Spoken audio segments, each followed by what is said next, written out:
Okay, I've got a different I Am David book this time, and we're on chapter 7. The wind was blowing icy cold, and the snow was falling so thickly that David could not see his hand in front of him. He knew he had very little strength left, and yet he struggled on step by step. He was determined not to die. He would go on until he came to Denmark and found the woman whom he knew must be his mother. He would let nothing stand in his way now. Neither snow nor cold nor mountains could stop him. He was David, a boy on the run, but one who now knew where he was going to. So he knows that's his mom. The day before, he had had a lift in a car from Lugano, but when they reached a place called Fado, the driver would not go any farther. The weather was bad, he said, and the pass would be closed. David slept in a stable outside the town, and that morning he had trudged on, the road climbing up, and the air growing colder and colder until at last the snow came. The Danish woman had told him he could go back to her when she returned from Rome. She had said he was to ask if there was any way in which she could help him, and she had added that if he did not care for the circus and had no near relatives to go to, she would have him live with her. But David had only half listened to what she was saying. Fortunately, he was well used to hiding his thoughts and feelings. He had answered politely and remembered to thank her and had behaved just as if nothing had happened. And he had told her he had an uncle in the circus who was very nice to him. He had told her all the lies he could lay tongue to, and he no longer felt it was wrong of him. He had to get to Denmark, and he would have to lie himself out of any situation that stood in his way or might lead them on his tracks. Hadn't the Frenchman talked about investigating his circumstances? Nothing and no one should stop him now, yet he knew himself that the Danish signora would have understood if he could have told her. He had asked her the name of the camp guard, and it was the man. David understood everything now, or nearly everything. The man had saved the woman's life because he liked her, in the way grown-up people like those they wanted to marry. He had not saved her husband because he hated him for being her husband. He had saved David's life because he was her child. He had not told her the child was still alive, however, perhaps because he could only get papers for one. Though David did not think that could be the whole reason. They had always wanted revenge. Because the woman did not care for him, the man had got his revenge by turning David into a boy from a concentration camp. Yes, that's how it was. And yet the man had seen to it that he did not die. He had given him milk and vitamins and had always insisted that the boy knows nothing. David began to understand a lot of things now. They had let Johannes starve and freeze and made him work even when he fell ill. But apart from that, they had not ill-treated him as they had the other prisoners. And David had believed that they could not lay hands on Johannes when he looked them straight in the eye. But he now saw that that was not the only thing. The man had seen to it that Johannes should be there to look after David. Johannes said that the older one grew, the more complicated and involved one's feelings became, and sometimes they were quite opposed to one another, as, for example, when you would like to stay awake but felt at the same time like you wanted to fall asleep. That was how the man had felt. He had hated David on account of his mother, who would have nothing to do with him, and at the same time he had looked after him, also on account of his mother. Reminds me of the story of, in Harry Potter, of Snape and how he took care of Harry even though he didn't like him. And that was how David himself felt about the man.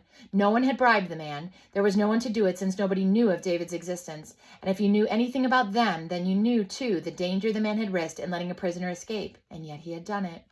David's steps grew slower and slower. He had lost all feeling in his feet now, and he was soaked to the skin. The snow continued falling. He felt an irresistible urge to lie down, if only for a moment, but he dared not give away. He might die of cold out in the snow. He could no longer follow the road. Everything was covered in snow. He could see nothing at all through the thickly falling flakes. There had not been a signpost for a long time. And at last his mind grew numb, and as on the road to Salonika, his feet carried him along quite unconsciously. Suddenly there was nowhere in front of him to set the foot. David threw himself backwards, fell and rolled over. A precipice. He had nearly walked over the edge. Before he had become so exhausted, he had been well aware of the danger. Before the snow had begun falling, he had seen how easy it was to miss one's footing and go hurtling down the mountainside. Not for 1 second could he afford to relax his attention. He no longer dared to walk, so he crawled onwards on all fours, feeling his way carefully with his hands to make sure he was not near the edge of a precipice. He did not know how many hours passed in this way. He ached all over, and the snow continued to swirl about him in a howling gale that seemed to cut right into his head. He was blinded and deafened, and the pain of his aching body grew so intense he felt he could not last another minute. It was worse than anything he could think of, worse than the camp, worse even than them. And he could not call on God to help him, for the words were blown away inside his head, swept away into the howling gale and the blinding white hell all around him. There was no way out but to die. David struck his head against something hard. He fell, and then it snowed no more, and a voice cried, "What kind of young thieves this staggering about in this sort of weather, and with difficulty David opened his eyes sufficiently to realize he had come across one of them. Then he knew no more. That winter was the longest David had ever experienced. The farmer was an evil-hearted man, and David had escaped from the wind and the snow only to be a prisoner in this man's house. It was a stable door he had struck his head against, and that stable became his shelter for the winter, and no very good shelter either. All day long he had to work and slave as hard as he could, and a bit harder if possible. The farmer was just like one of them. He used threats to force David to work and said he would hand him over to the police if he did not obey. David had now learned how the members of a family spoke to one another pleasantly and smilingly. There was nothing like that here. The farmer was cold and brutal even to his wife and 2 children, but David could not feel any particular sympathy for them, for the wife was a clumsy, silent woman with a sharp edge to her tongue. And as for the children, David had never thought it possible for anyone who was still a child to be so evil. The boy was the younger, and he looked just like his father. He had stiff, straw-colored hair and very pale blue eyes, and when he played, he either destroyed something or he got into mischief. He was cruel to the animals, though he knew he would get a hiding if he were found out. Not that the farmer had anything against violence as such, but the animals were worth money, and so they must not be ill-treated. Yet the boy could not keep his hands off of them. His greatest pleasure was causing pain to a living creature. Johannes had once said that violence and cruelty were just a stupid person's way of making himself felt, because it was easier to use your hands to strike a blow than to use your brain to find a logical and just solution to a problem. Nevertheless, it made David feel sick to see the boy's cruelty, and the girl was not much better. True, she was not cruel to the beast, but she was not kind either. When David considered that she was about the same age as Maria, he was shocked at the difference between them. Maria with her ready smile full of affection that she lavished on everyone, grown-ups, children, animals, even on a runaway boy. And then this girl who did nothing to please anyone, not even her own mother. They all treated David like a dog. They threw his food to him and called him names, but they did not lay hands on him. They left him lying in the stable until he had recovered, and then they put him to work. But when during one of the first days he spent there, the farmer had been about to strike him, his wife had told him to let the boy be. She had said, "You are always so stupid, Hans. He can work. I'll not meddle with that, and the stable is good enough for him. A young thief like him knows which side his bread's buttered, and he'll not make a fuss about that. But if you lay hands on him, he'll murder us in our beds. You can tell by the look of him. And the youngster do well to keep out of his way if they don't want to get beaten up. That you may be sure of. You've got free labor for the winter, and that'll have to do. Then we can hand him over to the police in the spring." David thought they were all stupid, evil, but stupid as well. If they had touched him, he would have been forced to go out into the snow again and freeze to death. But he would never have used physical violence against them. He hated them, and he would rather have let himself be killed than be like them.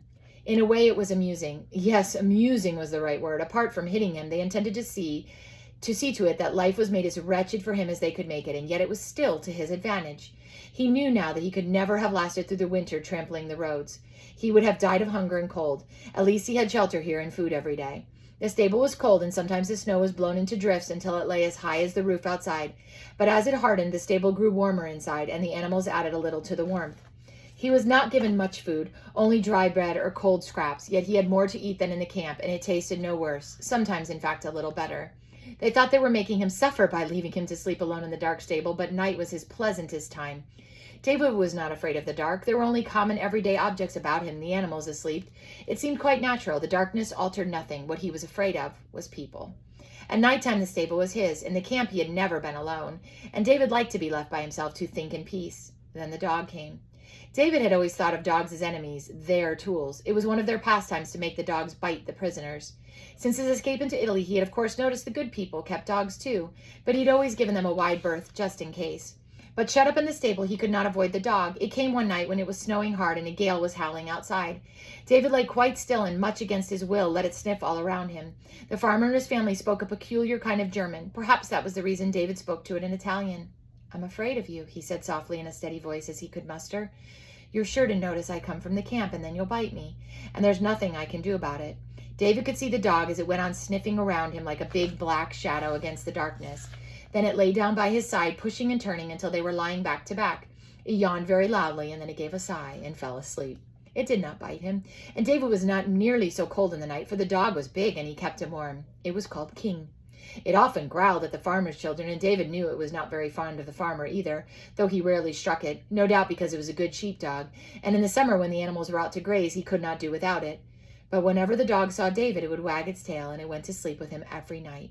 David gradually began to grow fond of it, and one evening as he lay awake wondering if the winter would ever come to an end, he held his hand out to the dog when it came to lie down beside him. He did it without thinking.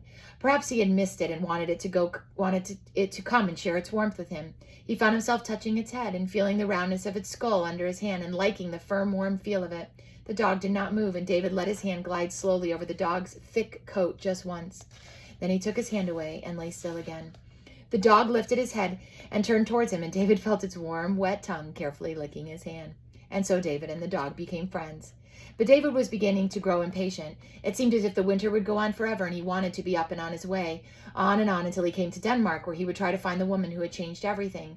Then he would no longer be just a boy wandering aimlessly and always appearing strange to other people, but one who knew where he was going to. He tried to avoid taking it for granted that she would be glad he was still alive, for he obviously could not be sure she would. Having always assumed that he was dead, she might find it difficult to get used to the idea that he was David. But he found it difficult not to let his thoughts run away with him. Now and then he would find himself in a wonderful, happy daydream where she would see at once that he was David, and he would want to love him just as the children's father and mother loved them.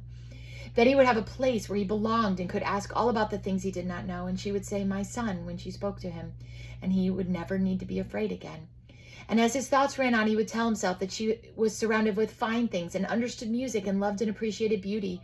He thought of all the things he could tell her. He would not want to say anything about the most dreadful things he had seen, but he would talk about Johannes and all that he had seen and learned since his escape, and about Maria.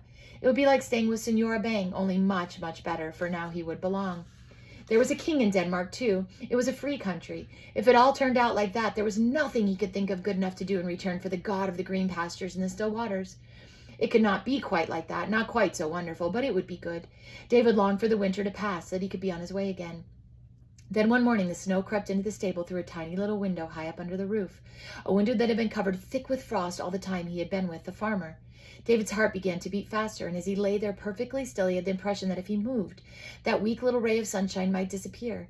He had not seen the sun for such a long time that he'd almost forgotten its existence. If he got up and stretched as high as he could, he might just be able to touch the pale little beam of light with his hand. Suddenly it was the most important thing in the world to reach up to that sunlight, but however hard he stretched, the sun would not reach farther than the tips of his fingers. That evening, as he lay awake, he heard the farmer push the great bar into place across the stable door. Then David knew that spring was on its way. It would come first to the valley below. The farmer took good care now that David should have no opportunity of looking down there, so that he would not see the signs of spring. Later it would come to the mountain pastures. David worked hard every day, and so the farmer would keep him imprisoned in the stable as long as he could. And when he could no longer hide the fact that spring had come and there was no more snow to help him guard David, he would call in the police. That would be the end. They would come and take him back to the camp. David stared into the darkness. He would never get away, ever. The bar was as thick as a tree trunk, and it would take him many, many nights to hack through it with a knife. And the farmer would see where he had worked at it the very first morning. God of the green pastures and still waters, why have you done it? Asked David.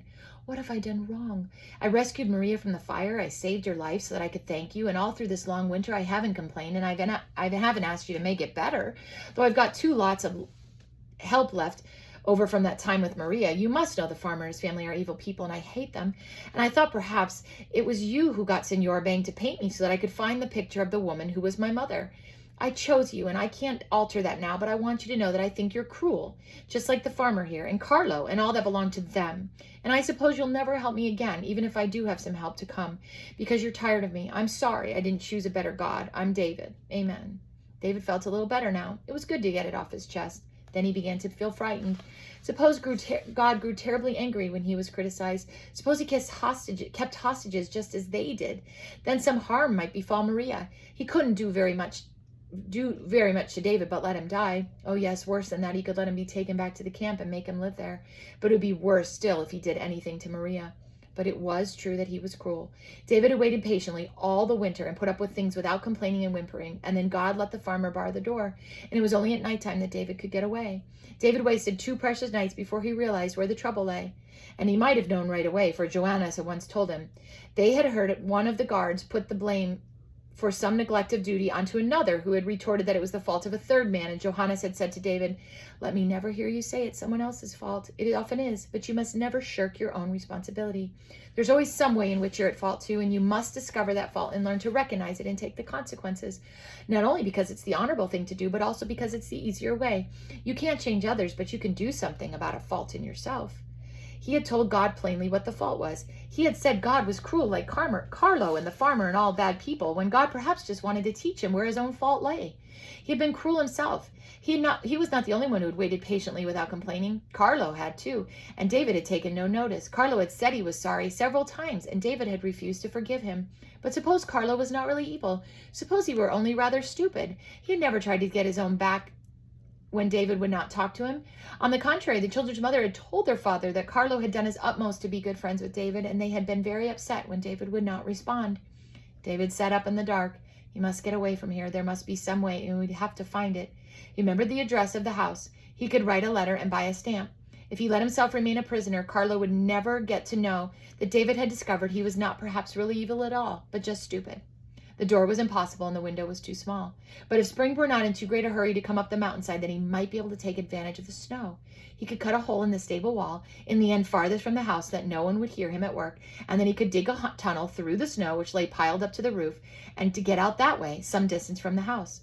During the days that followed, David was so sleepy in the daytime that he made a mess of everything.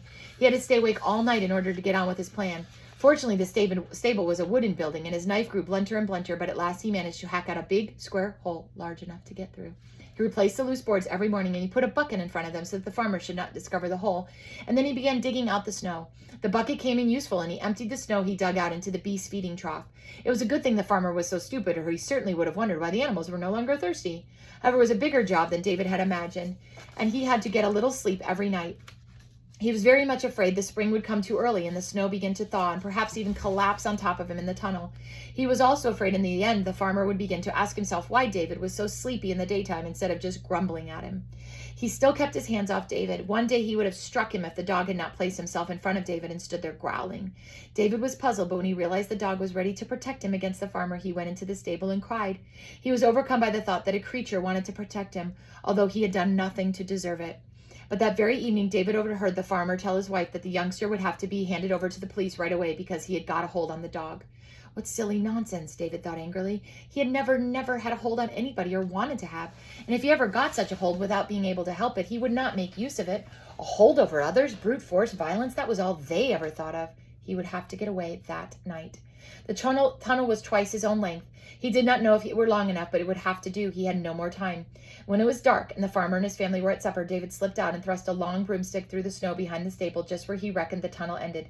Half the broomstick stuck out of the snow. That meant he would be able to get through that night, but it also meant that if the farmer spotted the stick, he would undoubtedly guess what David was up to. David waited with beating heart for the farmer's footsteps when he came to bar the door. Would he take a walk around now that it was no longer snowing? But the farmer went straight in again. It was still very cold out. David fought down his feeling of nausea. He always felt sick when he was most frightened, but that night he had no time to stop. He would not be sick, but he was in spite of that. The dog was uneven that evening. First it lay retching him as he worked at the tunnel, his eyes shining in the dark, and then it tried to help him with the digging, trotting backwards and forwards and scrambling in the snow just where David was going to put the bucket. After a while, it got the idea of placing both its forepaws on the bucket and pushing so that it bit into the snow more easily. The dog whined a little now and then and followed David with its eyes while it was looking for his bundle and packing his things together. Fortunately, there had been nothing in it the farmer could find a use for. He'd gone through it thoroughly and thrown it back at David. David tidied himself up as well as he could in the darkness, and he carefully disentangled Maria's cross, which he had tied firmly inside the belt of his trousers so that he should not lose it. As he fastened the chain around his neck, he said softly to the dog, "I must go now. Thank you for keeping me so warm at night, King, but most of all for wanting to protect me against them. I've never known what it was like to have someone who wanted to protect me. Goodbye."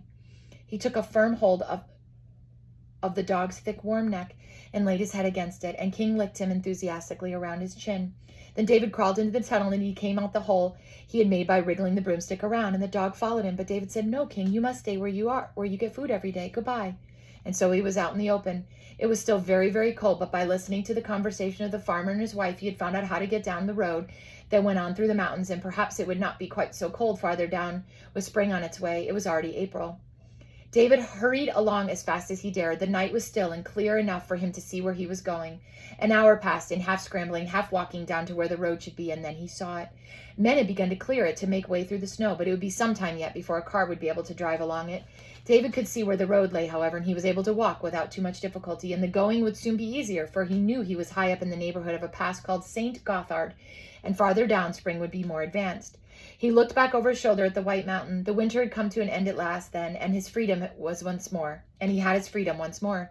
He was glad he'd discovered the meaning of the barred door. Everything had gone smoothly since then. Yes, he had made a good choice after all when he had chosen the God of the green pastures and the still waters. He was very powerful, and the fact that he expected you to think for yourself and do something in return for his help did not matter as long as you could work things out. David did not know how long he had been aware of the dark dot up on the mountainside. It was moving toward him. He was not yet free. He turned and ran. The moon was shining now. If he could reach the turn of the road where it swept round a spur of rock, he might be able to dig himself into the snow before the farmer arrived on the scene.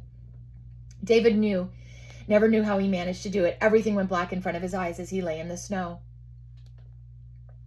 Then a warm, wet feeling on his face woke him up. It was not the farmer at all. Oh, I'm so happy. This is me talking now. It was the dog who wanted to go with him. I was so sad King didn't come. It trotted along by his side, sometimes running on ahead, but always returning to keep him company. And every time he spoke to it, it would wag its tail. Oh, I'm so happy. David breathed deeply, hardly noticing the cold bite in the air. He was David. He was free and strong. He was on the move again, but this time he knew where he was making for. There might be many difficulties ahead before he's reached his goal, but difficulties could be overcome. He still had one more promise of help left over from God. And he had the dog who was going with him of his own free will. The long winter had passed, and he was going down to meet the spring with the dog. I'm so happy. It's the end of chapter 7. One more chapter to go.